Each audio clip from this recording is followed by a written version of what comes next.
સ્વામિનારાયણ હરે સ્વામિનારાયણ હરે. આજે 16 ઓગસ્ટ 2024 બરાબર. આપણે આ ગધડા મધ્યનું કયું વચનામૃત જોઈ રહ્યા છે? 35મું વચનામૃત જોઈ રહ્યા છે બરાબર. આ કોઈએ ટીક બદલી નાખી છે.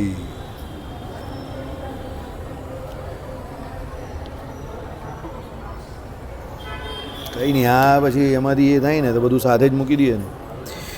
એમાં આપણે ભગવાને શરૂઆત શું કરી કે ભાઈ બે રીતે જીવનું શ્રેય એટલે કે મોક્ષ થાય છે. સાહેબ માટે એક ખુરશી લઈને અહીંયા મૂકી દેવાની. વિશાલ મેનેજ વન ખુરશી પર ને અગરબત્તી અંદર ઉલકાઈ દે. બે કામ કરી દે. ચલો અગરબત્તી આવી જશે હમણાં. ખુરશી આવે છે. હી ઇઝ મેનેજિંગ વન ખુરશી ફોર યુ. ચલો આપણે પરમ દિવસે અને એના આગલા દિવસે ને લગભગ છેલ્લા 2-3 દિવસથી આ મધ્યનું 35મું વચનામૃત જોઈ રહ્યા છે. વચનામૃતનો મેઇન જે ભગવાનનો કહેવાનો હેતુ એવો છે કે ભાઈ બે રીતે જીવનો મોક્ષ થાય. એક આત્મદર્શને કરીને, બીજું ભગવાનની ભક્તિ કરીને. પણ આત્મદર્શને કરીને મોક્ષ કરવો બહુ અઘરો છે, બહુ કઠણ માર્ગ છે. એટલે ભગવાને શું કહ્યું કે ભાઈ આત્મદર્શન અમને તો આમ જ સહેજે સહેજે થતું હતું. ભગવાનો એટલે અમને તો સહેજે સહેજે થાય, પણ બીજા માટે એ રસ્તો બહુ દુષ્કળ છે, અઘરો છે, કઠણ કામ છે. એટલે ભગવાને બીજા માટે એ રસ્તો દુષ્કળ જે છે એને સરળ કેવી રીતે બતાવ્યો કે ભાઈ જેને આત્મદર્શન કરવું હોય તો એણે શું કરવાનું? તો ભગવાનની મૂર્તિનું ધ્યાન, ભજન, ઉપાસના કરવાની. એટલે પહેલાં ભગવાનની મૂર્તિની ઉપાસના કરવી, ભગવાનના ગુણ હોય જે કોઈ એનું ધ્યાન કરવું, ભગવાનની મૂર્તિનું એનું ગુણોનું કીર્તન કરવું અને પોતે પોતાના ધર્મમાં રહેવું. આ પ્રમાણે કરીને પોતાનું કલ્યાણ કરવું કે આત્મદર્શન કરવું આ સરળ છે. પણ એકલા આત્મદર્શને કરીને તમે તમારું શ્રેય કરવાની કે મોક્ષ કરવાની વાત કરો તો એ કેવું છે કે સમુદ્ર વહાણ વગર તરવા માટે પેલો ગમે એવો તરવઈ હોય પણ સમુદ્રમાં સીધો કૂદી પડે તો એ બહુ અઘરું નહીં, ઇમ્પોસિબલ કામ છે. કારણ કે સમુદ્રને તરીને પાર કરવો એ બહુ દુષ્કળ કામ નહીં, ઇમ્પોસિબલ છે, અશક્ય કામ છે. પણ જો એ સમુદ્રને તમારે પાર કરવો હોય ને મોટું વહાણ હોય તો એ વહાણની જે કોઈ મદદ હોય એના દ્વારા તમે આખો સમુદ્ર જે છે તે તરી જાઓ. એટલે ભગવાને અહીંયા શું બતાવ્યું? ભગવાનની મૂર્તિનું અનુસંધાન અને ભક્તિ બતાવી કે ભાઈ એ ભક્તિ કરીને તમારે આત્મદર્શન પણ દુષ્કર નથી અને એને કરીને તમારો મોક્ષ પણ દુષ્કર નથી. તો એમાં પહેલો ટોપિક શું હતો કે ભગવાનની ઉપાસના કરવી. અને એ ઉપાસના ઉપર આપણે ગઈકાલે પણ જોયું કે ઉપાસના એટલે શું, આપણી ઉપાસના કઈ છે. તો ભાઈ ભગવાનને દિવ્ય અને સાકાર જાણવા એ આપણા ઉદ્ધવ સંપ્રદાયની ઉપાસના છે. સચ્ચિદાનંદમાં એ ભગવાનની મૂર્તિ આપણે જાણવાની છે. અને આગળના આપણે વચનામૃતમાં જોયું કે ભાઈ ભગવાનની મૂર્તિ છે એને વિશે ભગવાનના ભક્તે એવું ચૂથણું કરવું જ નહીં કે એ માયાના 24 તત્વે સહિત છે કે માયાના 24 તત્વે રહિત છે. કારણ કે આપણા માટે તો એ ભગવાનની મૂર્તિ, ભગવાન એટલે ભગવાન, એમાં ત્યાગ ભાગ કરવા જેવું કંઈ છે નહીં. સત, ચિત અને આનંદ, એનો અર્થ શું થાય છે? સત એટલે ત્રિકાળ બાધિત, 3 કાળમાં એ ભગવાન જેવા છે તેવા ને તેવા જ રહી છે. અને એ ભગવાન ભૂતકાળમાં જેવા હતા એવા વર્તમાનમાં, અને વર્તમાનમાં જેવા છે એવા જ ભવિષ્યકાળમાં રહેશે. શ્રીજી મહારાજે બીજા શાસ્ત્રોમાં અને વચનામૃતમાં કહ્યું કે ભાઈ પરથારામાં કહ્યું, પુરાણોમાં કહ્યું, સત્સંગી જીવન આદિ ગ્રંથોમાં પણ છે કે ભાઈ ભગવાનની એ મૂર્તિ જે છે તે કિશોર મૂર્તિ છે. કિશોર એટલે સદાય 16 વર્ષની મૂર્તિ અક્ષરધામમાં છે. સામાન્ય રીતે આપણે ત્યાં સંપ્રદાયમાં જે મૂર્તિ પ્રતિષ્ઠાનું જે કોઈ ચલન છે, પ્રચલન છે, એમાં તમે જોજો તો હરિકૃષ્ણ મહારાજ વડતાલના તમે જોવું તો એ તમને કિશોર મૂર્તિ જ છે. આપણા અહીંયાના ઘનશ્યામ મહારાજ પણ કિશોર મૂર્તિ છે, હરિકૃષ્ણ મહારાજ કિશોર મૂર્તિ છે. તાત્પર્ય એવું છે કે ભગવાનને કોઈ વય મર્યાદા છે નહીં. કારણ કે કાળ, કર્મ અને માયાથી એ ભગવાનની મૂર્તિ કે ભગવાન કે બીજા જે કોઈ અક્ષરધામના મુક્તો જે છે તે પર છે. એટલે એ મૂર્તિ, અક્ષરધામની મૂર્તિ જે છે એના સંકલ્પે કરીને જ એ જ ભગવાન અહીંયા બીજો અવતાર ધારણ કરે છે. અને એની જ આ બધી મૂર્તિઓ, અર્ચા મૂર્તિ જે છે તે મંદિરોમાં પ્રતિષ્ઠા થઈને એ મૂર્તિની પ્રતિષ્ઠા ભગવાન કા ધર્મકુંડના આચાર્ય કરે છે. અને એ જ મૂર્તિનું ધ્યાન, ભજન અને ઉપાસના કરવાથી જીવને મોક્ષની પ્રાપ્તિ થાય છે. હવે તમે સમજો, અક્ષરધામની એ મૂર્તિ કાળ, કર્મ, માયાથી પર છે અને સદા કિશોર છે. તો આપણે આ મૂર્તિને પણ એ સચ્ચિદાનંદમય, સદા કિશોર અને કાળ, કર્મ, માયાથી પર છે એમ જ સમજવાનું છે. એવો ભાવ કેળવીને આ ભગવાનની ઉપાસના કરવાની છે. જેને જેટલી ઉપાસનાની દ્રઢતા એટલો એનો નિશ્ચય. હવે હકીકત શું છે કે જેને જેટલી ભગવાનને વિશે, શાસ્ત્રોના શબ્દોને વિશે શ્રદ્ધા, સત્પુરુષના વચનને વિશે શ્રદ્ધા, સત્પુરુષને વિશે શ્રદ્ધા, એટલો એનો નિશ્ચય દ્રઢ. જેનો જેટલો નિશ્ચય દ્રઢ એટલી એની ઉપાસના દ્રઢ. જેની જેટલી ઉપાસના દ્રઢ સમજો એ એટલો જલ્દી ભગવાન પાસે પહોંચી જાય. નિશ્ચય અને ઉપાસના બંને એકબીજાને પૂરક છે એકબીજાના. ટાયર હોય ને ગાડીના બે ટાયર, તો બંને ટાયર તમારા બરાબર વ્યવસ્થિત ચાલે તો જ તમે ગાડી ચલાવી શકો અને ગાડી ચાલે. એક ટાયરમાં પંચર હોય તો ગાડી બરાબર ન ચાલે. સમજો એમ તમે નિશ્ચય કેવું કે ઉપાસના બંને એક સરખા જ છે. તમારો જેવો નિશ્ચય એવી જ તમારી પછી ઉપાસના થાય. બરાબર? હા, એ ઉપાસના સાકાર છે નિરાકાર છે અલગ મુદ્દો છે, પણ જેનો જેટલો ભગવાનને વિશે નિશ્ચય એવી એની ઉપાસના. એટલે ભગવાને શું કહ્યું? અહીંયાથી બદ્ધ જીવ જે છે ત્યાંથી માંડીને અક્ષર મુક્ત સુધીના બધાની ઉપાસના જે છે તેમાં બહુ અલગ અલગ ફરક છે, દ્રઢતામાં ફરક છે. અહીંયા આપણે દેહાત્મા બુદ્ધિથી ભગવાનનો નિશ્ચય થાય છે અને દેહાત્મા બુદ્ધિથી ભગવાનને ઓળખીએ છીએ. એટલે ભગવાનને પણ આપણે એવા જ સમજવાના. આપણે વારંવાર શું ચર્ચા કરીએ છીએ? સામેવાળું વ્યક્તિ કેવું છે તો જેવા આપણે છીએ એવું જ છે, એનાથી બિયોન્ડ નથી જવાનું. કારણ કે આપણે જેવા છે એની વધારે આપણે વિચારી નહીં શકતા. સમજો? એટલે અહીંયા આપણે દેહ બુદ્ધિમાં રચ્યા પચ્યા બદ્ધ જીવ છે, તો આપણે ભગવાનને પણ એની બહાર નહીં વિચારી શકવાના. કદાચ વિચારી શકું તો માની નહીં શકતા, કદાચ માની પણ શકીએ એક વખત, પણ એ નિશ્ચય જે છે તે આપણા જીવને વિશે એટલો દ્રઢ ન થશે. કેમ? આપણે જ પોતે દેહાત્મા બુદ્ધિથી પીડાઈ રહેલા છે.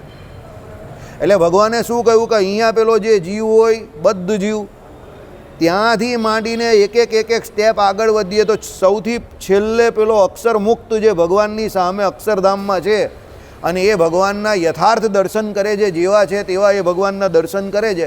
હવે વસ્તુ પરિસ્થિતિ શું છે? ભગવાન તો અહીંયા પણ જેવા છે તેવા ને તેવા છે.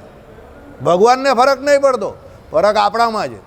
ત્યાં જે જીવ છે તે સત્યકામ સત્ય સંકલ્પ વિજરો વિમૃત્યુ વિજિગિત્સા એમ કરીને અષ્ટગુણે યુક્ત છે. એટલે એ એના ઓરિજિનલ સ્વરૂપમાં છે જીવ, અને ભગવાન તો સદા એના ઓરિજિનલ સ્વરૂપમાં જ હોય છે. એટલે ત્યાં એને ભગવાનની જેવી નિષ્ઠા અને એની જેવી ઉપાસના છે તે અહીંયાવાળાની નથી થતી. કેમ? અહીંયા જીવ જે છે તે કેવો છે? 6 ઉર્મિય સહિત છે. 6 ઉર્મિઓ કઈ બોલો?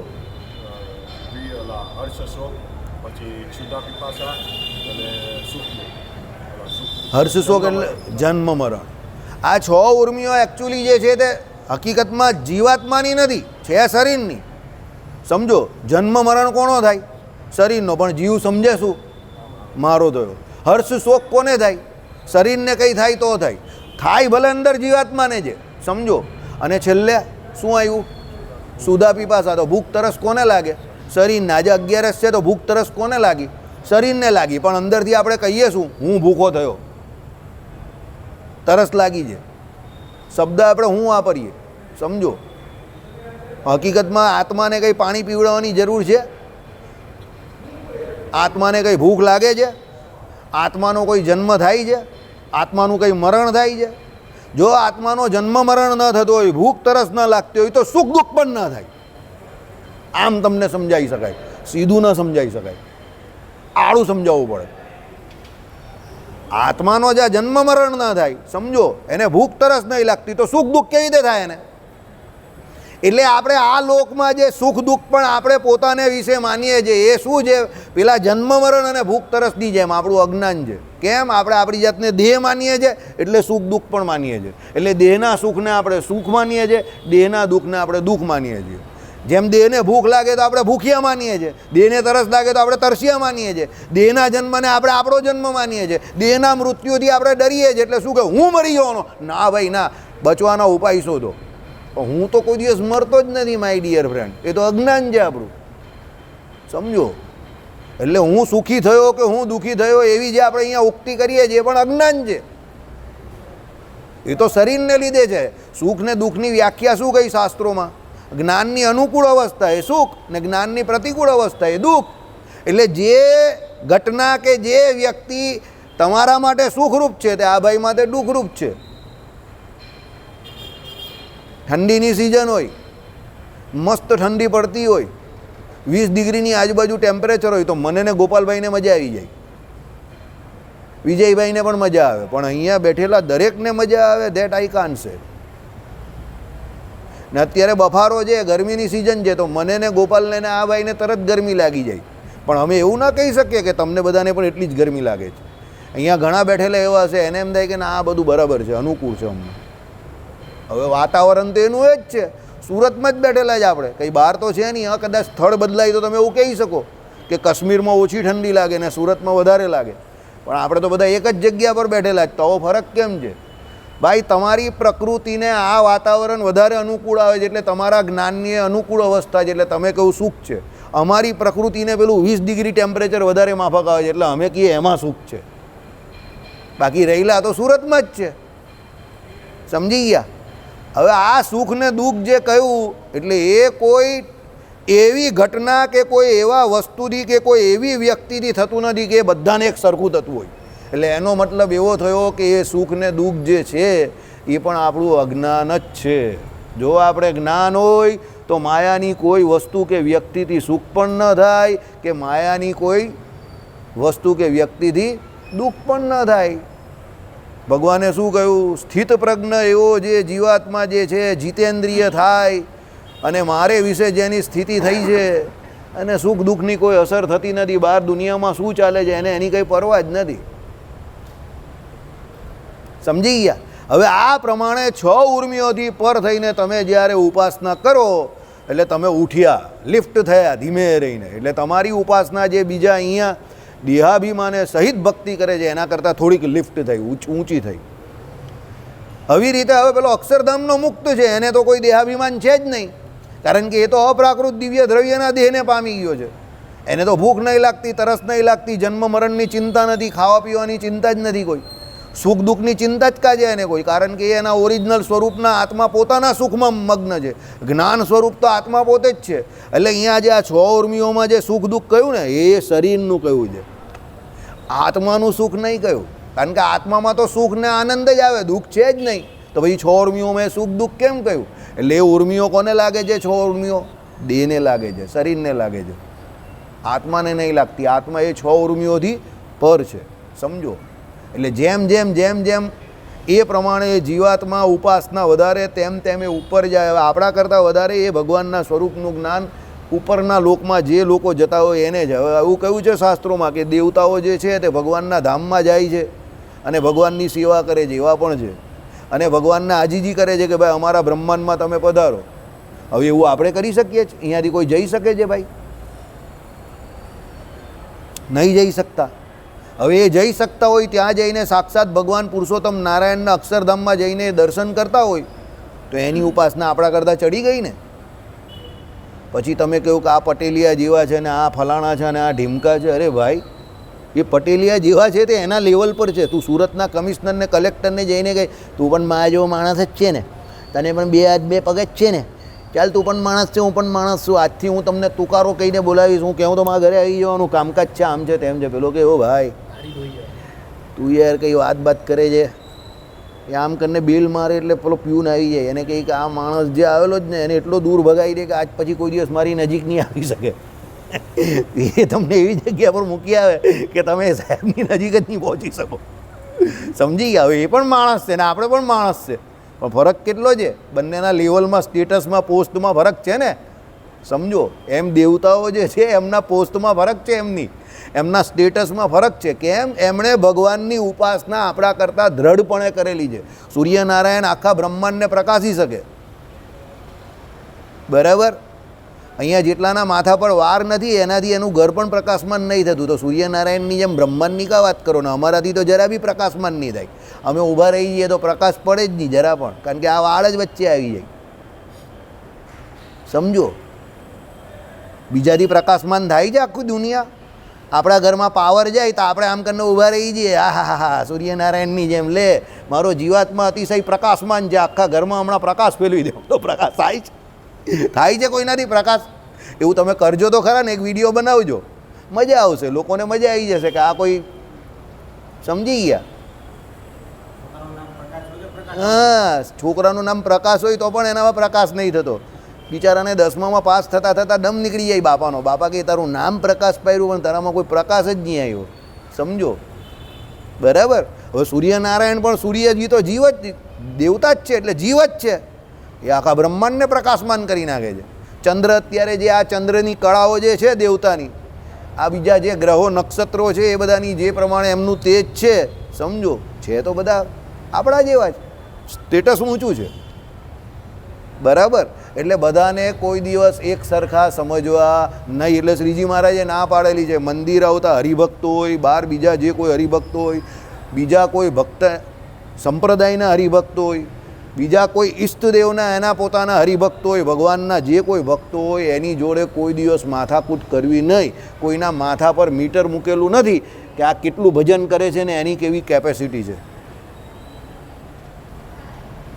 કોઈની જોડે કોઈ માથાકૂટ કરવી નહીં. કોઈ ઉપર મીટર મૂકેલું છે, આપણા ઘરે પેલું લાઇટ બિલનું મીટર હોય ને બહાર, કે કેટલું મીટર ભર્યું ને પેલો આવીને નોંધી જાય ને બિલ આપણે આપી જાય, એવું કોઈ મીટર છે કે આની શું સ્થિતિ છે, સમજો, બરાબર. પછી પેલા કલેક્ટર જેવી મેં વાત કરી એવું થાય ને, એણે કંઈક એવી તમારી ઉપર મૂકી દીધી કે આ બહુ હોશિયારી મારે છે, આ આમ થઈ જાય આનું, તમે આગળ જ નહીં આવો તમારા કાર્યક્ષેત્રને વિશે. તમે કહું કે આ હાલું આવું કેમ છે, પેન્ડલ તો બહુ મારું છું પણ જરા પણ સાયકલ આગળ જ નહીં વધતી. અરે ગાંડા, સ્ટેન્ડ પર છે સાયકલ તારી, સ્ટેન્ડ પરથી ઉતાર તો ખરો પછી પેન્ડલ માર, સમજો, આવી વાત છે. એટલે કોઈ દિવસ ભગવાને કહ્યું એ પ્રમાણે હરિભક્તને વિશે બરોબરિયાપણું કરવું નહીં. બરોબરિયાપણું થાય ને આપણે કામ ધંધામાં થતું હોય એ પ્રમાણે, બે સરખા ધંધાવાળામાં હરીફાઈ થાય ને, પછી એકબીજાને પાડવાની ઈચ્છા રાખતા હોય ને, એમ હરિભક્તોમાં બરોબરિયાપણું ન કરવું.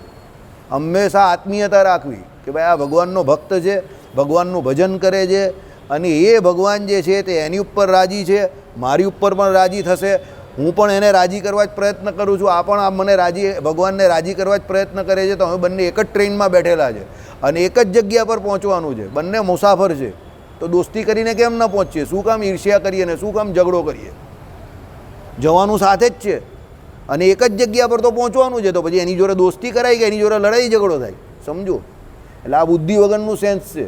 દેવતાઓને કોઈ દિવસ કોઈ પણ દેવતાઓ વિશે તુકારો ન બોલાવવો, કોઈ પણ દેવતાઓ વિશે કોઈ દિવસ પણ તુચ્છ બુદ્ધિથી કોઈ વાત ન કરવી. મહારાજે અમુક વચનામૃતમાં અમુક શબ્દો લખેલા છે પણ એ ભગવાન પોતે બોલનારા છે, આપણે નથી, આપણી એટલી કેપેસિટી નથી, સમજો. એટલે આપણા માટે તો એ દેવો બધા ભગવાને કહ્યું પ્રમાણે પૂજ્યપણે છે. કેમ? એમની ઉપાસનાની દ્રઢતા આપણા કરતાં વધારે છે, એટલે એ દેવ એની જગ્યા પર ત્યાં બેઠેલા છે. નહીં તો આપણે નહીં બેઠેલો એની જગ્યા પર, સમજો. એની ઉપાસના એ ડાયરેક્ટ ભગવાન માટે ભેટ સોગાદો લઈને અક્ષરધામમાં જાય છે. આવા શ્રીજી મહારાજના વાક્યો છે ને વચનામૃતના કે ભાઈ એ દેવતાઓ ભેટ સોગાદો લઈને અમારી પાસે આવે છે, બરાબર. આપણે જઈ શકીએ જ અક્ષરધામમાં ભેટ સોગાદો લઈને ભગવાન માટે? આઈડિયા આવી ગયો? એટલે કોઈ અવળે પાટે ગાડી ચલાવે કે કોઈ વાતોમાં આમ તેમ લખેલું હોય પેલું ફલાણું છે ઢીમકું છે, તો એવી ચર્ચા વિચારના આપણે ન કરવી. કેમ? એનાથી ભગવાનના ભક્તોનું ખંડન થાય છે. આપણે આપણું કામ કરો ને, આપણે આપણું કામ કરો. We can be the best but we can't B the perfect, સમજો. આપણે આપણું કામ કરો, બરાબર રીતે કરો, એકદમ જોરદાર કરો, શ્રેષ્ઠ રીતે કરો, કોણ ના પાડે છે? પણ બીજા શું કરે છે કે બીજા ઉતરતા છે કે બીજા ફલાણા છે ઢીમકા છે, એ ચર્ચા આપણે શું કામ કરવી જ્યાં સુધી આપણે આપણા ડેસ્ટિનેશન પર અક્ષરધામમાં નથી પહોંચ્યા ત્યાં સુધી? આઈડિયા આવી ગયો? એટલે કોઈનું પણ અપમાન ન કરવું. આ ઉપાસનાનું બળ આ છે, સમજો. આ ઉપાસના છે. ઉપાસના નાનો શબ્દ નથી, ઉપાસના બહુ મોટો શબ્દ છે. અને ઉપાસનાને સમજો. તમારા જીવનમાં જે કંઈ પણ વસ્તુ તમને અત્યારે સહેલાઈથી પ્રાપ્ત થયેલી છે એના માટે પૂર્વે તમે ઉપાસના કરેલી છે, અને જે કોઈ વસ્તુ તમને પ્રાપ્ત સહેલાઈથી નથી થઈ એના માટે તમે પહેલાં ઉપાસના કરી નથી.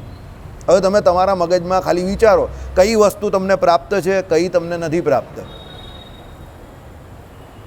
સમજો. અને થોડાક છે ને, થોડાક દિલાવર બનવાની કોશિશ કરો. બહુ પોતાનું મારું કરી લઉં, એનું કંઈ નહીં થાય. એનો હંમેશા હિસાબ પ્લસ માઇનસમાં જ થાય, ગુણાકારમાં નહીં થાય. ભગવાન રાજી કેવી રીતે થાય એવો પ્રયત્ન કરો. ભગવાન મારી ઉપર જ રાજી થાય એવો પ્રયત્ન નહીં કરો. મેં ઘણાને જોયા મારું કરી લઉં, એનું કંઈ નહીં થાય, સમજજો. એ એવા ને એવા જ રહી. બહુ મારું કરવાની વાત નહીં કરો. સિયા રામમય સબ જગ જાની, તુલસીદાસજીની ચોપાઈ છે. દરેક જીવની અંદર એ ભગવાન રહ્યા છે અને બધાનું સાગમટે સારું થાય એવો પ્રયત્ન કરો તો ભગવાન તમારી ઉપર વિશેષ રાજી થશે. સર્વજીવિતાવ એવી ભાવના રાખો. મારી ઉપર રાજી થઈ જાય, મેં સબકા ખાઉં મેરા ખાય તો મરી જાય, એ આધ્યાત્મ જગતનું ગણિત નથી. અહીંયાનું ગણિત એવું છે, સબકા સાથ સબકા વિકાસ. મોદી સાહેબનું ગણિત છે અહીંયા. તમે સાગમટે કોઈ પણ ક્રિયા કરશો ને ભગવાન વિશેષ રાજી થશે. કેમ? તમે બધાને જોડવાનો એક પ્રયત્ન કરો છો ને. સમજો કેટલા જીવ ભગવાનમાં જોડાઈ છે એક સાથે. મંદિરોની રચના થઈ તો મંદિરોમાં શું, મંદિરોનો મેઇન ઇન્ટેન્શન શું છે કે અહીંયા આ સાથે અત્યારે 11માં કેટલા બધા હરિભક્તો આવ્યા. સમજો મંદિર છે તો જ આવ્યા ને. સ્વાર્થથી બધા પોતપોતાના ઘરે ભજન કરતા હોય તો એક ભગવાન હોય ને 4 મંદિર ઘરમાં હોય માણસ, એમાં 4માંથી 2 તો માનતા નહીં હોય, પાછા પગે પણ નહીં લાગતા હોય આખા દિવસમાં એક વખત પણ ઠાકોરજીને. આ 2 ભગવાનનું ભજન કરતા હોય, પણ મંદિરમાં હજારો લોકો એક દિવસમાં આવીને ભગવાનનું ભજન કરે, ધ્યાન કરે, ઉપાસના કરે. હવે જેણે મંદિર બનાવ્યા કેટલા કષ્ટોથી એ મંદિર બનાવે, બરાબર. હવે એ મંદિર ન બનાવતે તો આપણે બધા અત્યારે અહીંયા બેઠેલા હતા. એ સ્વાર્થ રાખતે તો, પણ એણે સ્વાર્થ છોડ્યો પોતાનો અને એને એનું ભજન છોડીને જ મંદિર બનાવ્યા હશે ને. સમજો એ મંદિર બનાવવાને જ એનું ભજન સમજતો હશે. બાકી એ કોરાને બેસીને માળા ફેરવ્યા કરે, મારે શું લેવા દેવા, મારે કેટલું જીવવાનું, હું મારું ભજન નહીં કરું, મારે કંઈ મંદિર બનાવવાની જરૂર નહીં, મારે કંઈ કરે એમ કરી નાખે તો પછી કંઈ થાય જ નહીં. સમજો બરાબર. એટલે હંમેશા હરિભક્તો માટે કંઈક થઈ શકતું હોય, તમારી તન મન દેવા મન ધનથી જે કંઈ સેવા થઈ શકતી હોય તો કરો. આ ગુણાકારનો હિસાબ છે. તમે હરિભક્તોને રાજી કરવા માટે, ભગવાનને રાજી કરવા માટે જે કંઈ સાગમટે કરશો ને તેમાં ગુણાકારનો હિસાબ થશે. ગુણાકારનો હિસાબ એટલે ખબર ને તમને, 2 ગુણ્યા 2 બરાબર 4 થઈ જાય સીધા. સમજો 4 ગુણ્યા 2 બરાબર 8 થઈ જાય ને 4 ને 2 કરો તો પ્લસ કરો તો 6 જ થાય. એટલે ગુણાકારનો હિસાબ આવો છે. દાખલા તરીકે અહીંયા બેઠેલા દરેક વ્યક્તિને અનુષ્ઠાન કરવાનું આપણે કહીએ કે આપણે અનુષ્ઠાન કરવું છે જન્મંગળનું, તો દરેક વ્યક્તિને આપણે મંત્ર જાપ વેચી દઈએ તો કેટલા ઓછા મંત્ર આવે. અને કોઈ એક માણસ કરવા જાય તો 3 મહિના થઈ જાય. સમજો. પણ તમે બધાને વેચી દેવ તો કેટલા ફટાફટ વેચાઈ જાય, તો કેટલું ફટાફટ થઈ જાય. સમજો આઈડિયા આવી ગયો તમને. એટલે સાગમટે કરવાનું વિચારો. ઉપાસના જે છે ને તો આ પ્રમાણે ઉપાસના પણ આ પ્રમાણે થાય કે દરેક જીવને વિશે મારા પરમાત્મા ઈષ્ટદેવ રહેલા છે, તો દરેક જીવનું કેવી રીતે હિત થાય એવો વિચાર કરો. ગોપાળાનંદ સ્વામીને કંઈ કરવાની જરૂર હતી, સિદ્ધ યોગી હતા. બેઠા બેઠા આમ બેઠેલા હોય તો ભગવાનના સ્વરૂપનો આનંદ એમને કાયમ જ આવતો હતો. તો મહારાજ કે એ પ્રમાણે કેમ વર્તતા હતા. મુક્તાનંદ સ્વામી કેમ મહારાજની આજ્ઞામાં વર્તતા હતા. સમજો. બ્રહ્માનંદ સ્વામી કેમ મહારાજની આજ્ઞામાં વર્તતા હતા. નિત્યાનંદ સ્વામી કેમ મહારાજની આજ્ઞામાં વર્તતા હતા. સુખમુનિ અડધી રાત્રે ઉઠીને મહારાજ કહે ચાલો તો આપણે લખવાનું છે તો લખવાનું કામકાજ કેમ કરતા હતા. હવે એમને લખવાની કાં જરૂર હતી, એમને તો બધું મોડે હતું ને ભગવાન સામે હતા. તો લખ્યું એમણે કોના માટે? આપણા માટે લખ્યું ને. હવે તમે વિચારો કે એ લોકો એ જગ્યા પર કેમ હતા, કે એ લોકોને પ્રત્યક્ષ ભગવાન કેમ મળેલા. સમજો. અને તમને ને મને કેમ નહીં મળ્યા. સીધ ડિફરન્સ. તમને સીધું જ ઉદાહરણ એકદમ, મને ઘરેથી આ કંઈ મોડે કરીને ના આવલો પણ અત્યારે લાઈટ ઝપકી. એમને પ્રત્યક્ષ ભગવાન કેમ મળેલા? ભગવાનની ઈચ્છામાં એ લોકો રહેતા હતા. પરોપજીવી નહીં હતા પણ પરોપકારી હતા. કે ભાઈ બીજા જીવ માટે ભગવાનનો જે દાખલો કે અહીંયા આવેલા જે કોઈ પાત્ર કુપાત્ર જીવ હોય એને મારી ઓળખાણ થાય, મારો નિશ્ચય થાય, મને પામે, એ નિશ્ચયમાં એ ભળેલા હતા પૂરેપૂરા. સમજો. એટલે ભગવાનનો પ્રત્યક્ષનો ભાવ હતો. આપણે બધા પહેલેથી એવા જ હતા, મેં સબકા ગાઉં મેરા ગયા તો મળી જાય અબનો કરનો. ભગવાન કહે તું એમ કરે તો હું તારો બાપ છું. સમજો બરાબર.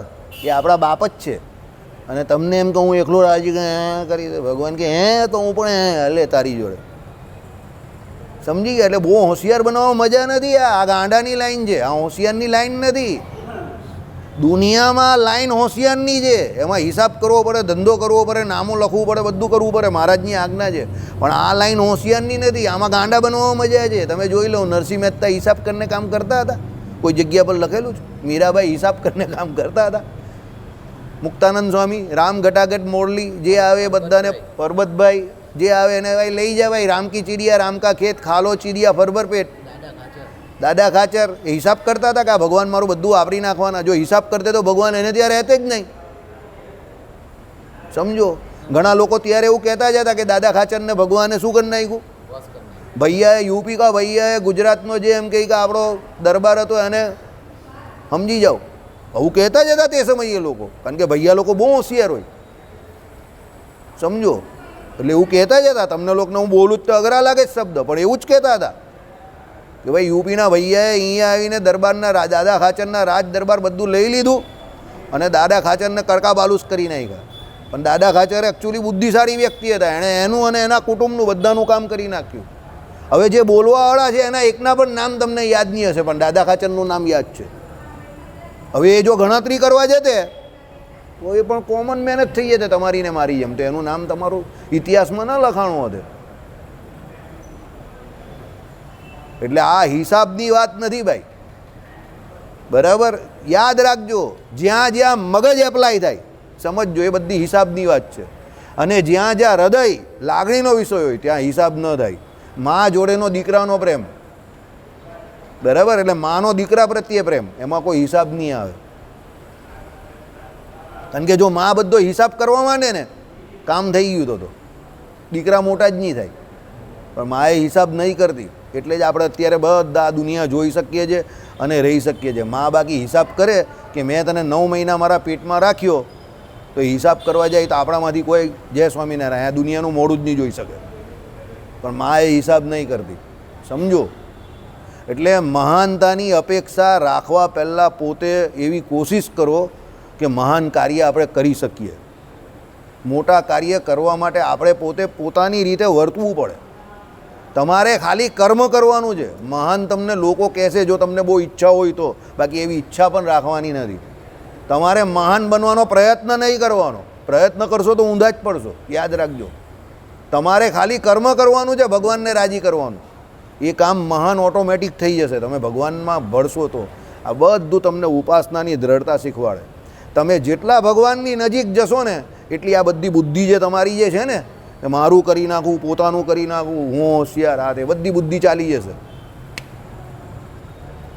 જેની જેટલી ઉપાસનાની દ્રઢતા એ બધું એ પ્રમાણે કરશે કે ચાલો બધાનું હિત થાય જ નહીં, એ પ્રમાણે કરો ને જેને જેટલી ઉપાસનાની જય સ્વામિનારાયણ એવા બધા ઘણા બધા છે, મંદિરમાં જ આવે છે.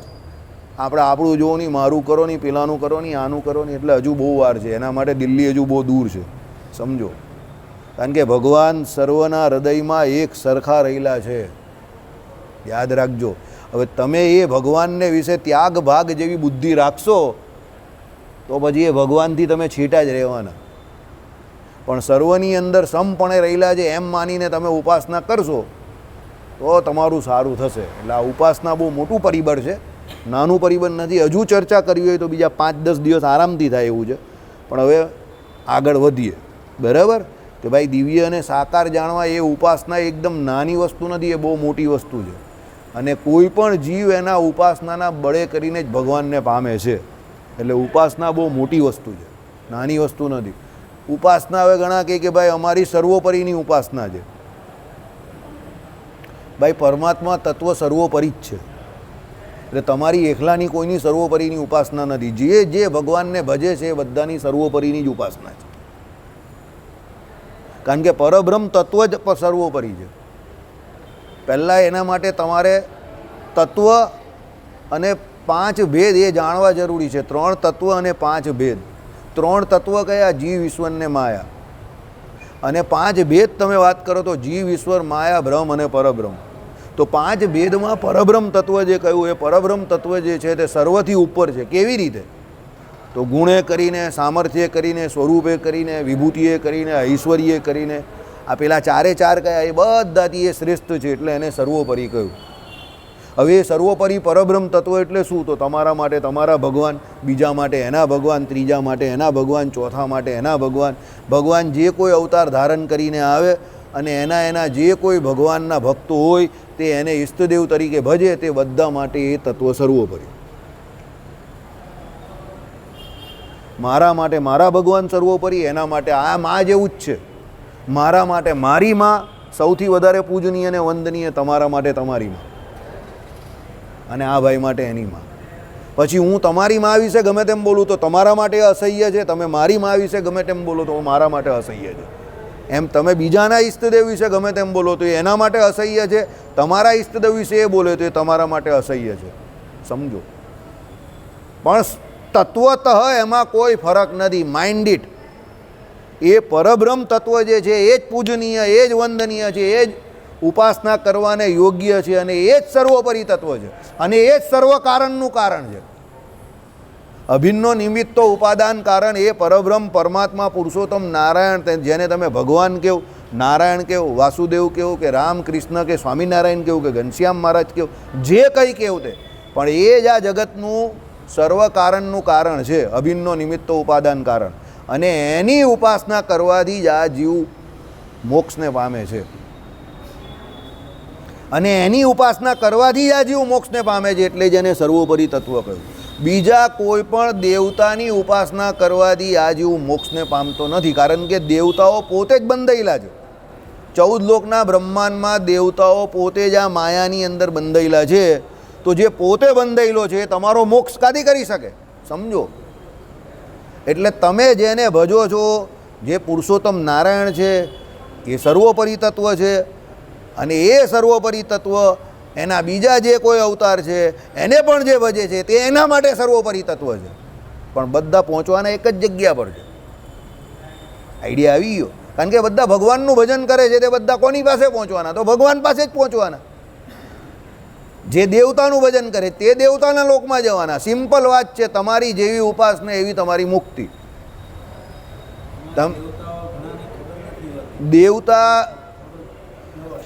દેવતા આ લોકને વિશે દાખલા તરીકે જે કોઈ આ બધા બ્રહ્માંડના કાર્યભૂત જે કયા તે બધા કાર્યભૂત દેવતાઓ કહેવાય. કે આપણે હમણાં વાત કરીએ પ્રમાણે કે ભાઈ સૂર્ય દેવતા તે શું કરે છે? તો ભાઈ પ્રકાશમાન કરવાનું. આ ચંદ્ર દેવતા, બ્રહ્માજી એ દેવતા. સમજો. આ બધા દેવતાઓ છે. ઇન્દ્ર તો સ્વર્ગલોકના રાજા છે, એ દેવતા છે. દેવતાઓના ગુરુ કોણ? તો બૃહસ્પતિ. તો એ દેવતા છે આ બધા. હવે દાખલા તરીકે કોઈ બ્રહ્માજીની ઉપાસના કરે તો એ વધારેમાં વધારે ક્યાં પહોંચે? તો પહેલા લોકમાં, સત્યલોકમાં પહોંચે. નો ડાઉટ આ દુનિયામાં સૌથી ઓછી ઉપાસના કરવાવાળા જો કોઈ બ્રહ્માજીની ઉપાસના સૌથી ઓછી થાય છે. મંદિર પણ એક પુષ્કરમાં જ છે. પણ આ તો આપણે ઉદાહરણ આપ્યું કે કોઈ બ્રહ્માજીની ઉપાસના કરે એવો જીવ કોઈ હોય તો એ પહોંચે વધારેમાં વધારે કે આ તો સત્યલોકમાં પહોંચે. સમજો. બરાબર. પણ જે પુરુષોત્તમ નારાયણની ઉપાસના કરે તે 14 લોકના બ્રહ્માંડને ભેદીને, એટલે માયાના આવરણને ભેદીને અપ્રાકૃત દિવ્ય દ્રવ્યથી જે કોઈ આખું લોક બનેલું છે અક્ષરધામ, એને વિશે જાય અને ભગવાનના ધામને પામે. અને ત્યાં બીજા જે કોઈ ભક્તો જે છે કે મુક્તો જે છે એ પણ ત્યાં રહેલા છે. તે બધા એ અપ્રાકૃત દિવ્ય દ્રવ્યના શરીરવાળા જ છે. અને ભગવાન પણ તે અપ્રાકૃત દિવ્ય દ્રવ્યનું બોડી જ છે એમનું પણ. અને એ ધામ જે છે તેની વિશે જે કોઈ તમે વસ્ત્ર કેવું કે આભૂષણો કેવું કે અલંકાર કેવું કે એની જે આખી શોભા છે તે બધી અપ્રાકૃત દિવ્ય દ્રવ્યની બનેલી છે. એટલે એમાં રો મટીરિયલ છે અપ્રાકૃત દિવ્ય દ્રવ્યનું બનેલું. એ કોઈ અધર પધર નથી. પેલું તમે પિક્ચરોમાં કે નાટકોમાં કે ટીવી પર જુઓ ને, પેલો ધુમાડો દેખાય અને બધું તેજ દેખાય. અરે એ તેજ નામનું દ્રવ્ય જે છે તે તેજોમયતા દ્રવ્યને આશરે રહેલું છે. એકલું તેજ નથી. સમજો. કેમ? ત્યાં જે કોઈ પણ વસ્તુ કે મટીરિયલ છે તે બધું અપ્રાકૃત દિવ્ય દ્રવ્યનું બનેલું છે ને એ તેજોમય દ્રવ્ય છે. એમાંથી તેજ ઓટોમેટિક નીકળ્યા કરે છે. જેમ માયામાં કેવું છે? માયા કેવી છે? અંધકારમય કહી ને. સમજો. તો અહીંયા કોઈમાંથી પ્રત્યક્ષ તેજ ન નીકળતું હોય એના માટે તમારે પ્રક્રિયા કરવી પડે. આ ફિલામેન્ટ છે, આ ફોકસ છે, તો એમાં શું છે? પ્રક્રિયા કરીને તમે ફિઝિક્સની મદદથી, એટલે ભૌતિકશાસ્ત્રની મદદથી આ તેજોમય બનાવેલું છે. ડાયરેક્ટ તેજ નહીં નીકળતું. તેજસ્વી પદાર્થ હોય અમુક, એમાં જે તેજ નીકળતું હોય તો એ તેજ જે છે તે પણ અંદર કોઈ આધાર હોય એને કારણે નીકળતું હોય. પણ અક્ષરધામમાં શું છે? તેજોમય દ્રવ્યના જ બધાના શરીર બનેલા છે. એટલે ભગવાને શું કહ્યું? શીતળ શાંત છે રે, તેજની ઉપમા નવ દેવાય. આવું અક્ષરધામ વિશે કહ્યું છે. આવું લીલા વિભૂતિ વિશે કહ્યું છે. તેજની ઉપમા ન દેવાય એવું. અહીંયા એક સૂર્યનારાયણ છે જેના તેજની ઉપમા ન દેવાય. તમે આમ કરીને આંખ ચોંધી આવી જાય. સમજો. બાકી એવું અહીંયાના આ લોક વિશે કહ્યું છે લીલા. શીતળ પણ નથી. હા, એ શીતળ નથી. આ પણ કા શીતળ છે? આ જો ને તમને અહીંયા મને જ અહીંયા આ ફિલામેન્ટથી કેટલો એ લાગે છે, બફારો લાગે છે. આ ભાઈને સૌથી વધારે લાગતો હશે. અરે ગોળાને તો ત્યાં સુધી પહોંચો ચામડી બામડી લાગે તો જય શ્રી કૃષ્ણ થઈ જાય કે જય સ્વામિનારાયણ થઈ જાય. બરાબર, ચામડા બામડા ઉખેડી નાખે તમારા. સૂર્યનારાયણના અમુક ડિસ્ટન્સ પર જાઓ તો જય સ્વામિનારાયણ, રાખ થઈ જાય. કેમ? એ શીતળ નથી. ત્યારે અક્ષરધામનું તેજ શીતળ છે. બીજું, એ તમને ગમે એવું છે. એ તેજ જે શીતળને શાંત કહ્યું ને, એ તમને ગમે એવું છે. સમજો, અહીંયા જેવું તેજ નથી કે અતિશય તેજ કે તમે જોઈને આમ આંખ ચોંધિયાઈ જાય કે એ પ્રકાશથી તમને ગરમી લાગે. એ નોટ લાઈક દેટ. એ તમને ગમે એવું છે. મસ્ત મધરું મધરું છે. ત્યાં જે થાંભલાઓ કયા, મણી મુગટો કયા, તે બધા તેજસ્વી, બધા એ તેજ એમાંથી નીકળે છે સાહજિક રીતે. પણ એ તેજ કોઈ બીજાને ભગવાનના દર્શન કરવામાં કે ભગવાનની સેવા કરવામાં આડું આવતું નથી, સહાયરૂપ થાય છે. અક્ષરધામમાં બધી વસ્તુ સહાયરૂપ. અહીંયા જેવા આડા આવે એમાં માણસ ત્યાં નથી હોતા. અહીંયા તો બધા તમે કંઈ પણ સારું કરવા જાઓ એટલે પેલો આડો જ આવે. કેમ? અહીંયા બધા કર્મે કરીને અનાદિકાળથી બધા ભૂંડા લોકો જે છે ને તે બધા અહીંયા રહેલા છે. સારા હોય તો અક્ષરધામમાં ચાલ્યા ગયા હોય. એટલે તમે ભૂંડા છો એનું સર્ટિફિકેટ તમે અહીંયા છો. હું કહું એટલે નહીં. પાછા મારી સામે નહીં જોતા, નહીં તો મને બીક લાગશે, કારણ કે હું એકલો છું. તમે બધા વધારે છો, બહુ વચનમાં છો. આઈડિયા આવ્યો? સારા માણસ બધા અક્ષરધામમાં છે. જે માયાથી કર્મે કરીને અસ્તમ વ્યસ્તમ થયેલા છે તે જ બધા અહીંયા અટવાય છે. એટલે બધા એકબીજાને નડે. સમજો, હમણાં જ એક મિટિંગ હતી, એમાં એક ભાઈએ એવું કહ્યું, 20-25 એમાં એમ્પ્લોયી હતા, એટલે કામ કરનારા માણસો. મેનેજિંગ ડિરેક્ટર આવ્યા અને ઊભા થયા અને એમણે કહ્યું સ્ટેન્ડઅપ, એટલે બધા ઊભા થયા. પછી કહે there is a pin on your floor, એટલે ઓન યોર ટેબલ, એટલે પેલી પિન હતી તે લીધી. Okay. There is a balloon on your table, એટલે પેલા લોકોએ બલૂન જોયું. ઓકે. પછી એને કહ્યું કે આ બલૂન ફૂલાવો. બધાએ ફૂલાવ્યો. પછી કહ્યું કે હવે જેનો બલૂન 10 મિનિટ સુધી ટકી રહેશે એને કંપની તરફથી પ્રમોશન આપવામાં આવશે અને 2 મહિનાની સેલેરી આપવામાં આવશે. શું શરત? જેનો બલૂન 10 મિનિટ સુધી ટકી રહેશે એને શું કંપની તરફથી ડબલ પગાર આપવામાં આવશે અને પ્રમોશન આપવામાં આવશે. 10 મિનિટ આપું છું તમને, ઉભા રહી ગયા. ટાઈમ સ્ટાર્ટ નાઉ, એટલે ટાઈમ શરૂ થયો. એટલે શું કહ્યું ખબર છે? બધાએ એકબીજાને બલૂન ફોડી નાખ્યા. એટલે બધા એવું કહ્યું ને, જેનો 10 મિનિટ સુધી બલૂન લેશે એને 2 મહિનાનો પગાર ને પ્રમોશન. એટલે બધાએ ધડાધડ એકબીજાના બલૂન ફોડવા માંડ્યા. બધાના બલૂન ફૂટી ગયા. 9 મિનિટ થઈ એમાં બધું કામ પૂરું થઈ ગયું. બરાબર. મેનેજિંગ ડિરેક્ટર કે જોઈ લીધું આપણી કંપની ગ્રોથ કેમ નહીં કરતી. તમે બધા એકબીજાના બલૂન ફોડવાના ચક્કરમાં જ છો. મેં શું કહ્યું? 10 મિનિટ પછી જેનો બલૂન હશે એનો શું થઈ જશે? ડબલ પગાર અને પ્રમોશન. તમે બધા એકબીજાના બલૂન ન ફોડતે તો તમને બધાને ડબલ પગાર મળતે અને તમને બધાને પ્રમોશન મળી જશે. સમજી ગયા? આપણે શું છે, આ જ પેલો સારું કરે જ ને, ટાંટીઓ ખેંચ એનો. બરાબર. હવે એનો ટાંટીઓ ખેંચવામાં આપણે ખબર નથી કે એનો ટાંટીઓ તમે ખેંચ્યો. એની અંદર તો ભગવાન રહેલા જ છે અંતર્યામી. પણ ભગવાન કંઈ નહીં, તારો ટાંટીઓ ખેંચવાળો બીજો એક મૂકું જ છું, એ બીજો તમારો ટાંટીઓ ખેંચે. પછી હવે બધા એકબીજાનો ટાંટીઓ ખેંચ્યા કરે છે આપણે વર્ષોથી. એટલે આપણે અહીંયા છે. જે ટાંટિયા ખેંચવાની હરીફાઈમાં હતા નહીં, જે કબડ્ડી ન રમતા હતા, એ બધા અક્ષરધામમાં પહોંચી ગયા. આપણે બધા કબડ્ડી ચેમ્પિયન છે. બધા કબડ્ડી ચેમ્પિયન. એકબીજાના ટાંટિયા ખેંચ્યા કરીએ બેઠા બેઠા. એટલે આપણે અહીંયા છે. અને હજુ પણ આપણે આ કબડ્ડી રમતા રહીશું તો અહીંયા જ રહીશું અને પાછા મળીશું. સમજો.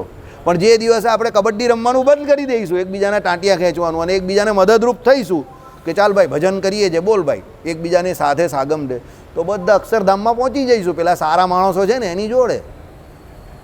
સારા આપણે અક્ષરધામમાં થઈને નહીં થવાનું, સમજજો. અક્ષરધામમાં જઈને તમને એમ કહું સારો થઈ જાય, ના, એવું નથી. અહીંયાથી સારા થવાનું છે તો અક્ષરધામમાં જઈશું. સાહેબને પૂછી લેવું. આઈએએસ થયા પછી એને મેનેજમેન્ટ ને એડમિનિસ્ટ્રેશન નહીં શીખવાડવામાં આવતું. ઇન્ટરવ્યૂ હોય એમાં જ પૂછી લે કે ભાઈ આ એક્સપર્ટ છે મેનેજમેન્ટ ને એડમિનિસ્ટ્રેશનમાં, તો જ એ આઈએએસ થાય. ન હોય તો ન થાય. સમજો. એટલે આપણે સારા થવાનું છે પહેલાં, તો અક્ષરધામમાં જવાય. ભાઈ તમે કહ્યું તો ત્યાં જઈને તો બધા સુધરી જ જાય ને. અરે ભાઈ તું અહીંયા સુધર, પછી ત્યાં જશે. સમજો. નહીં તો કબડ્ડી રમતા રહીશું તો અહીંયા મળશું પાછા. દાઢીવાળા, મૂછવાળા, સફેદ દાઢીવાળા, કાળી દાઢીવાળા, કાળા વાળવાળા, લાંબા વાળવાળા, બધા જ અહીંયા મળશું પાછા. બરાબર. વો જાડિયા, વો મોટા, વો તગડા, વો પતલા, વો કાલા, વો ગોરા, સબ પાછા આ શરીરના ચક્કરમાં જ રહેવાનું કે પેલો કાળો, પેલો ગોરો, પેલો આમ, પેલો તેમ. હા, એ જ વાતમાં જિંદગી પૂરી કરવાની મસ્તીથી. સુરતીએ ખમણ ખાવાના, બરાબર, કાઠિયાવાડીએ ગાંઠિયા ખાવાના, ફાફડા ખાવાના, અને પાછા આવવાનું અહીંયા શ્રીખંડ ખાવાનો, લોખંડ ખાવાનો, જે ખાવ તે ખાવ. પણ આ બધું મૂકી દઈએ શાંતિથી. તો પેલાએ કહ્યું એ પ્રમાણે જો તમે બધા એકબીજાને મદદ કરતે અને કોઈ કંઈ ન કરતે 10 મિનિટ સુધી, તો તમને બધાને પ્રમોશન મળી જશે. એમ આપણે બધા બેઠેલા છે, બધા એવું વિચારીએ કે ના હવે તો ધામમાં જ જવું છે, એકબીજાના ટાંટિયા નથી ખેંચવા, કબડ્ડી નથી રમવી, તો બધા અક્ષરધામમાં મળશું. હવે એ આપણા હાથમાં છે કે ટાંટિયા ખેંચવાના છે કે અક્ષરધામમાં જવું છે. સમજી ગયા? બરાબર. આ વસ્તુ ઉપાસના છે. જો તમને ભગવાનનો દ્રઢ નિશ્ચય હોય ને તમે એવું સમજતા હો કે હું જેની ઉપાસના કરું છું એ અંતર્યામીપણે ભગવાન મારી અંદર રહેલા છે, તે એમની અંદર રહેલા છે, એમની અંદર રહેલા છે, પેલા ભાઈની અંદર રહ્યા છે, આ ભાઈની અંદર રહ્યા છે, પેલા છેલ્લા બેઠા છે ને પેલા દાઢીવાળા ભાઈ મોબાઈલ જોડે ટિકટોક કરે એમની જોડે પણ રહેલા છે, સમજો, તો આપણે બધા એકબીજાના ટાંટિયા ખેંચવાનું બંધ કરી દઈએ. કારણ કે આપણે લાગે કે ભાઈ અંદર ભગવાન તો રહેલા જ છે, તો જાણે જ છે, આપણે બધા અક્ષરધામમાં પહોંચી જઈએ. સમજો. અમારા એક સાહેબ હતા ને, ફર્સ્ટ ટ્રેનર, એમણે બહુ સરસ વાત મને કહેલી, ડૂઝ અને ડોન્ટ્સવાળી. મને કે આપણે બધાને દુનિયામાં મોટા થયા ત્યારથી ઘરથી માંડીને, સ્કૂલથી માંડીને, કોલેજથી માંડીને દરેક જગ્યા પર શું કરવાનું એ બહુ શીખવાડે છે. આ કરવાનું, પેલું કરવાનું, ફલાણું કરવાનું, ઢીમકું કરવાનું. પણ હું તમને પહેલાં એ શીખવાડીશ કે શું ન કરવાનું. એ પહેલો માણસ હતો કે એણે ટ્રેનિંગમાં આવી રીતે શરૂઆત કરી કે શું ન કરવાનું. એણે કહ્યું કે ડૉક્ટર પાસે પહેલાં જાઓ તો ડૉક્ટર ગમે તે કહે પણ તમારે સામે કંઈ બોલવાનું નહીં. તમને ખબર હોય ડૉક્ટર 100% ખોટું જ બોલે છે, બધું જુઠ્ઠું બોલે છે, તો પણ ડૉક્ટરને કોઈ દિવસ જુઠ્ઠો કહેવાનો નહીં, ખોટું બોલવાનું નહીં. એમ નહીં કહેવાનું કે સાહેબ તમે ખોટા છો. બરાબર? કેમ? અલ્ટિમેટલી તમારા ધંધાનો આધાર એની ઉપર છે. એટલે તમે જો એને ખરાબ કહેશો, એ ભલે સાચું હશે પણ તમે એને ખોટોને ખરાબ કહેશો તો એ તમારી product he will never prescribe for you. ભાઈ તમે કહો હું તો સાચો હતો ને તો એ મારું કેમ ન લખે? અરે ભાઈ એની મરજી છે, એટલે તમારે એને ખોટો કહેવાય જ નહીં. એટલે આ કામ કોઈ દિવસ ન થાય. લગર વગર કપડાં પહેરીને કોઈ દિવસ ડૉક્ટરના ચેમ્બરમાં જવું નહીં. સુરતી કે કાઠિયાવાડી શબ્દોનો પ્રયોગ કરવો નહીં. સુરતી શબ્દ એટલે ખબર ને તમને, સુરતથી વલસાડ સુધીના ફેમસ શબ્દ બધા. તારી આગળનો ન બોલાય, આ સુરતી શબ્દ. કાઠિયાવાડી શબ્દ એટલે ખબર ને, વાતે વાતે શું કરી નાખે? બાંઈ ચડાવી નાખે. એ કે એ કરવાનું નહીં. અંદર જવાનું, શાંતિથી સાંભળવાનું, સમજ પડે તો સમજીને એનો શાંતિથી પોલાઇટલી જવાબ આપવાનો. ન સમજ પડે તો કહેવાનું સાહેબ હું કંપનીમાં અમારા સાહેબને કોન્ટેક્ટ કરીશ, I will get back to you. એમ કરીને ત્યાંથી શાંતિથી નીકળી જવાનું, તો તમે સફળ થશો. એટલે ન શું કરવાનું એ પહેલાં શીખવાનું છે, દુનિયામાં આવ્યા પછી પણ અને દુનિયા છોડીને અક્ષરધામમાં જવાનું છે ત્યારે પણ. મોટા મોટા જેટલા પણ વિદ્વાનો છે કે મહાપુરુષો છે તે શું કહે છે? વિધિરૂપ ધર્મનું ફળ તમને ક્યારે મળશે? જ્યારે નિષિદ્ધરૂપ કર્મ તમે બંધ કરશો. નિષિદ્ધરૂપ કર્મ એટલે પાછું સમજાવવું પડશે. કોઈને ગાળ તો ક્યારે પણ દેવી નહીં. આ શું છે? નિષિદ્ધરૂપ ધર્મ છે. સમજો. હવે શિક્ષાપત્રીમાં જેટલું નહીં નહીં લખેલું છે ને, પહેલાં એનું પાલન કરતાં શીખો, એટલે તમે સારા મનુષ્ય બનશો. તમે જોજો આ બધી જેટલી નહીં નહીંવાળી કલમ છે ને એ આપણે સારા મનુષ્ય બનાવે છે. વિચાર કરજો જરા. બરાબર? ગાન ન દેવી, તો ગાન ન દેવી એટલે આપણે સારા માણસ બનીએ ને. સમજો. નહીંવાળી બધીમાં તમે સારા માણસ બનશો, અને કરવાવાળી વિધિ છે ને એમાં તમે સત્સંગી બનશો. હવે પહેલાં આપણે સારા મનુષ્ય બનીએ પછી સત્સંગી બનીએ ને. એટલે ભગવાને શું કહ્યું છે? નિષિદ્ધરૂપ કર્મ જે છે એનું પાલન પહેલાં કરો. એટલે ના જે કહ્યું એ પહેલાં બંધ કરો જીવનમાંથી. સમજો. શું કહ્યું? નિંદા તો કોઈની ક્યારે પણ કરવી નહીં. તો નહીં, તમે નિંદા ન કરો તો તમે સારા માણસ બનીએ ને. સમજો. ગ્રામ્ય વાર્તા કોઈ દિવસ મંદિરમાં કરવી નહીં. હા, તમે જો એ બધી આજ્ઞા છે ને એ મનુષ્યની છે, સારા મનુષ્ય. કોઈ પણ જીવની હિંસા કરવી નહીં, મન વચન કર્મે કરીને. તો તમે એ ન કરશો એટલે તમે પહેલાં સારા માણસ બનશો, ગુડ હ્યુમન બિંગ. સમજો. પછી તમે સારા સત્સંગી બનશો. પછી ભગવાને શું કહ્યું? જે બ્રાહ્મણ હોય તેણે શું કરવાનું કહ્યું? ત્રિકાળ સંધ્યા કરવાની કહી. પછી શું કરવાનું કહ્યું? ત્રિકાળ સંધ્યા કરે એટલે સ્નાન કરવાનું આવે. પછી શું કહ્યું? વિષ્ણુ ભગવાનની પૂજા કરવાની કહી. પછી શું કહ્યું? ગાયત્રી મંત્રનો જપ કરવાનો કહ્યો. પછી શું કહ્યું? વૈશ્વદેવ કરવાનું કહ્યું. હવે આ વિધિરૂપ ધર્મ છે. આટલું આ કરે એટલે એ સત્સંગી કહેવાય. એ બ્રાહ્મણ એનો પોતાનો ધર્મ નિભાવે છે. સમજો, આઈડિયા આવી ગયો તમને? એટલે આ પ્રમાણે પહેલાં નિષિદ્ધ કર્મ જે છે, નિષેધરૂપ ધર્મ છે, એનું પાલન કરો. આપણે શું કરીએ છીએ? ઉલટું કરીએ છીએ. વિધિરૂપ ધર્મનું બધું પાલન કરવા જઈએ. આ કરવાનું જ, ચલો તો આ કરી નાખીએ પેલું. પણ પેલા નિષિદ્ધરૂપ નાના નાના જે કંઈ આપણે આરામથી કરી શકીએ એવું છે, એની ઉપર ધ્યાન આપતા નથી. બરાબર? પણ પહેલાં એની ઉપર ધ્યાન આપવા જેવું છે કે નિષિદ્ધ કર્મનો પહેલાં ત્યાગ કરો, તો પછી તમે જે વિધિરૂપ કર્મ જે છે એ ધર્મનું ફળ મળશે તમને. સમજો? એટલે કોઈને ગાળ તો ક્યારેય પણ દેવી નહીં. અને બહુ ગુસ્સો આવે તો શું ગાળ દેવી છે? એટલે તારી માને કૂતરા કરી દે. પેલો વિચાર કરે આ કેવી ગાળ, એ પેલાને ખોટું નહીં લાગે. હવે કૂતરા કરી દે આવી કેવી ગાળ? ગુસ્સો આવી ગયો ને તો આવી ગાળ આપવી. બરાબર? પણ કોઈને બહુ મોટી ગાળ આપવી નહીં. કેમ? ભગવાનની આજ્ઞા નથી. સમજો ને? એમાં ફાયદો આપણે જ છે. બરાબર? શ્રીપતિમ શ્રીધરમ સર્વદેવે